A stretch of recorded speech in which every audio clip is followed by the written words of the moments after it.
This is Elise Bryant from the Labor Heritage Power Hour. We're proud to be part of the Labor Radio Podcast Network with more than 200 labor radio shows and podcasts from across the country and around the world. The Labor Radio Podcast Network, where working people speak. Find us at laborradionetwork.org. Unions keep standing up to the Trump and Musk administration. Working people get big contract wins. And the clock is ticking for Stop and Shop in New England. I'm Harold Phillips, and this is Labor Week for February 28th, 2025, powered by the Labor Radio Podcast Network. Come on, you toilers that work for wages.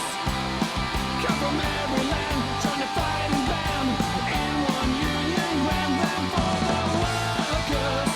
We'll make up on this earth a paradise when the slaves get wise and organized.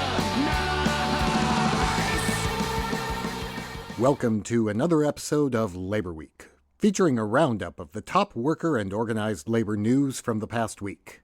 And I'm going to be honest with you here, folks. This is going to be an abbreviated roundup of the top worker and organized labor news of the past week, because I'm pretty whooped. It's been a busy week. I've been up since 4 a.m. taking care of things. I recorded Power at Work's Labor Oscars episode earlier today. Be sure to follow them wherever you get your podcasts to listen to the show when it drops next week. And honestly, I didn't have a lot of time to prep. So, as I say every week, you'll find links to the articles I reference at laborweek.org. Just look up this episode in the episode section. And if you want to know more about these headlines, because that's about all I'm going to share with you, you'll want to check out the links. There's a lot going on these days, and it's hard to keep track of everything. If you find Labor Week useful and you want to make sure the show posts new episodes every week, give us a few dollars through Patreon at patreon.com/LaborWeekPod. Unions are continuing to stand up to the Trump administration. Last week, news broke that the president is planning to take over the U.S. postal system and move what is now an independent agency into the administrative branch. In response, postal workers and labor movement allies rallied in Washington, D.C. on Monday. As Eric Chornaby points out in Labor Notes, if the Trump administration thinks it can interfere in this unionized workplace, then no worker is safe.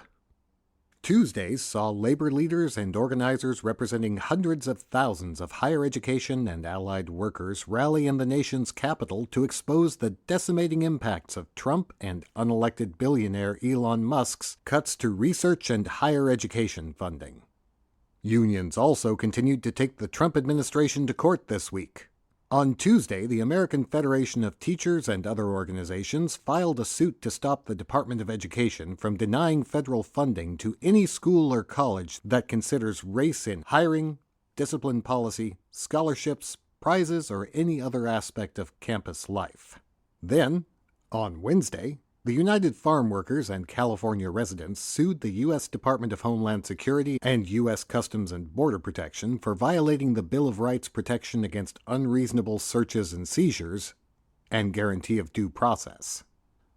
As unions' cases against the Trump administration and Musk's Department of Government Efficiency, or DOGE, ridiculous name, work their way through the courts, judges are siding with working people and putting the brakes on Trump's anti-worker agenda. On Monday, a federal judge blocked DOGE from accessing sensitive data maintained by the Department of Education and the Office of Personnel Management. And on Thursday, a judge issued a temporary restraining order saying the U.S. Office of Personnel Management must rescind directives sent to some agencies ordering them to fire their probationary employees. Workers aren't waiting for the courts to make their voices heard and stand up for themselves and each other, though. This was on full display Wednesday when 60,000 University of California workers went on strike. Need proof that strikes matter? Ask the members of the Oregon Nurses Association, who, after rejecting a tentative agreement that wasn't good enough to convince them to come off the strike line, ratified a new agreement on Monday. Another group of workers who stuck it out to get a better deal? Longshore workers on the East and Gulf coasts. You may remember that members of the International Longshoremen's Association ended their strike against East Coast ports last October and went back to the bargaining table. Tuesday, the news broke that ILA members voted to ratify a new contract that, among other things, raises wages by 62%. Even the threat of a strike can make all the difference.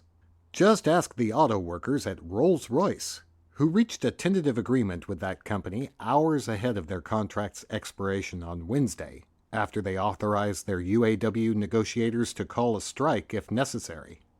Alaska Airlines flight attendants also voted to ratify a new contract on Friday that raises their pay and, importantly, finally gives them boarding pay. Don't know what boarding pay is?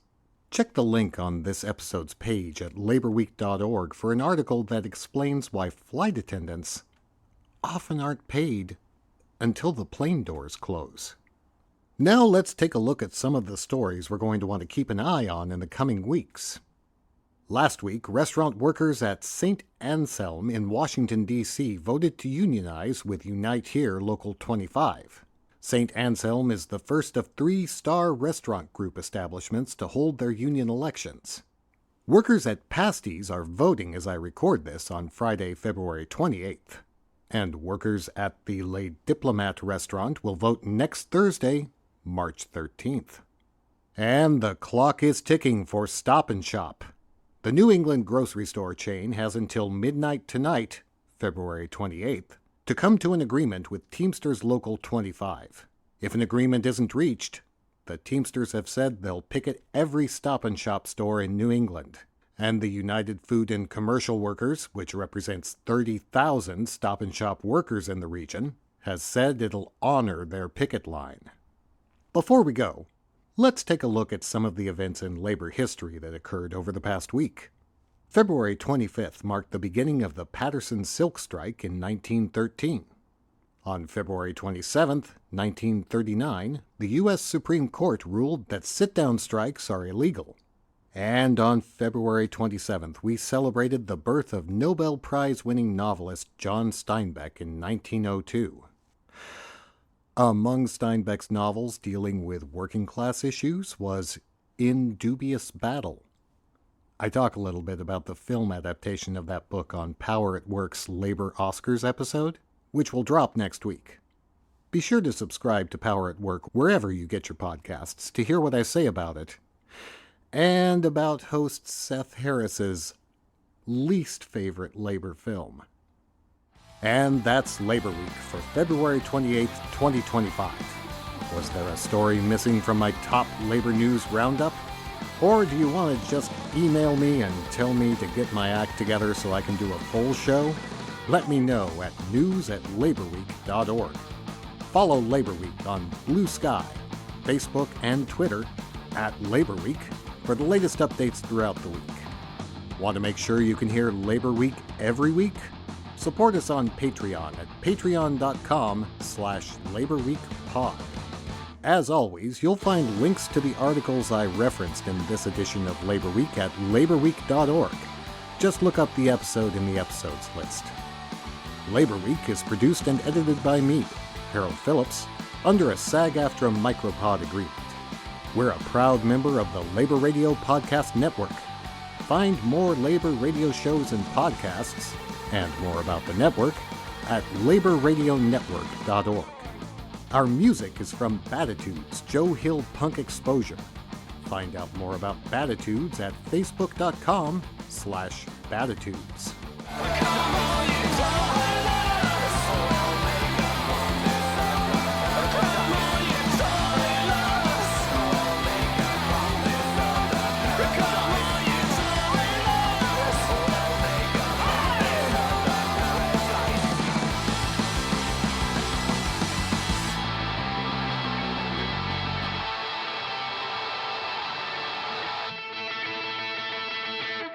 And remember what John Steinbeck wrote in The Winter of Our Discontent.